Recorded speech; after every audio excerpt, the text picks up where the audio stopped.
Hold it down out there. Thank you very much, Michelle.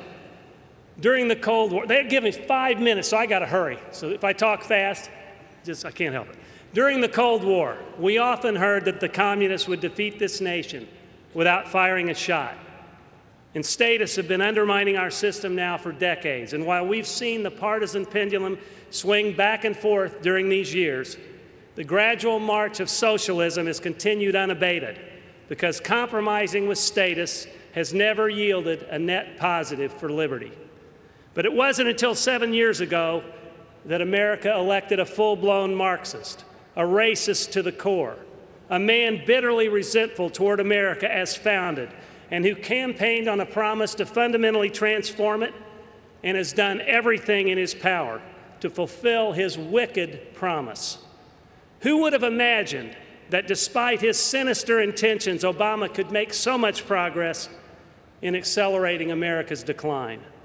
But here we are, in dire straits, and unless we regain control from these malcontents, we'll lose America forever, and our kids will be robbed of the blessings of liberty that we've enjoyed. And by the way, this is not hyperbole. They say conservatives have no positive ideas. We're just naysayers, extremists who want to turn America into a police state and rig the system for those at the top. But the real extremists have moved this country so far left that for us to advocate even a mild return is characterized as extreme. But there's nothing extreme about the Constitution and liberty.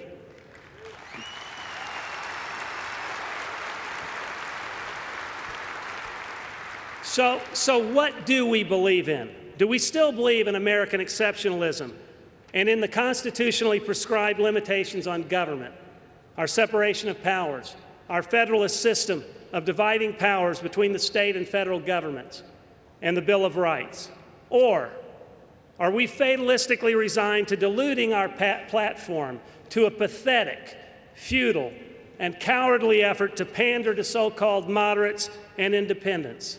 Have we chosen to become Democrat light, to distinguish ourselves from Democrats with pale pastels rather than bold colors?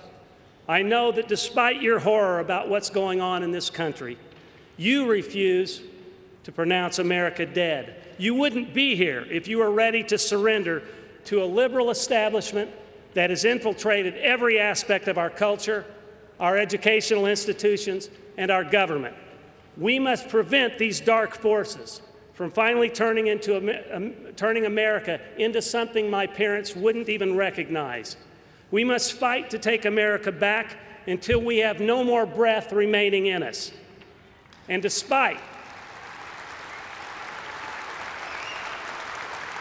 obviously I have plenty of breath. Despite what Obama always says, and his partisan patriots dutifully repeat, partisan parrots dutifully repeat, we do have wonderful ideas that include truly sealing the border and reinstituting the rule of law and freeing the private sector to unleash our limitless productive potential.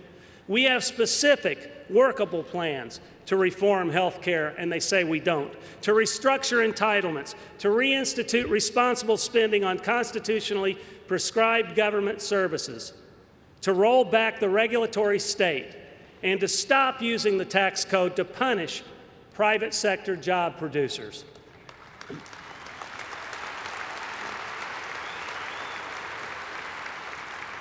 We also have tried and tested programs to wean people off government dependence. So we implemented those, and they rolled those back because they were working, and they were disappointing Democrats who might turn into Republicans. We have programs to free them from the prison of inferior public schools in the inner cities and to unburden our energy industry. We are committed to thoroughly defeating our mortal enemy, radical Islam. Yeah, that's radical Islam, our enemy.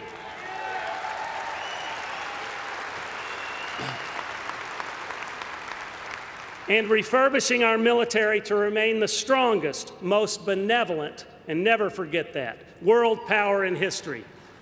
We will fight for the lives of the innocent unborn, and for traditional values that God ordained as necessary for the organization of a civil society.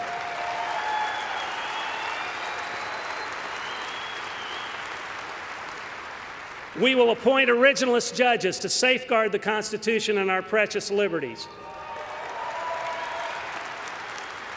Above all, we must not be ashamed of our ideas, and we must start articulating them unapologetically. We know they have always worked, so why should we ever want to emulate Democrats? In the meantime, let us rebut the infernal leftist slander that depicts us as uncompassionate, racist, and sexist. Our policies produce the most prosperity for the most people, and despite what Democrats say, we are not opposed to reasonable safety nets for those who slip through the cracks. It is Democrat policies that destroy, that impoverish, and that enslave the very people they claim to care most about. Obama lectures us on income inequality while his policies have grossly exacerbated it, and as if he's an innocent bystander. We aspire to a colorblind and gender-blind society which treats all people equally under the law. We do not believe in using the law to pick winners and losers, but to ensure equal opportunity and maximum liberty for all.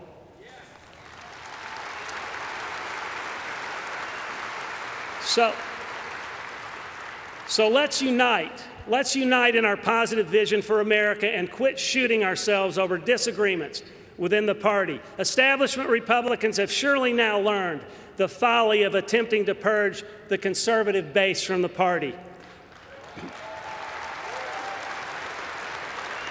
We must defeat our common opponent, which is well underway to bankrupting and deeply weakening America. So let's join together to take America back and to restore it as the glorious land of liberty our ancestors established and spilled blood to protect, as the shining city on the hill that remains the envy of the rest of the globe, even as it is under siege by the radical left. With our undying dedication, steadfast prayers, and God's blessings, we can do this. So let's man our foxholes, and prepare for battle. God bless you, my fellow patriots, and Godspeed as we march forward.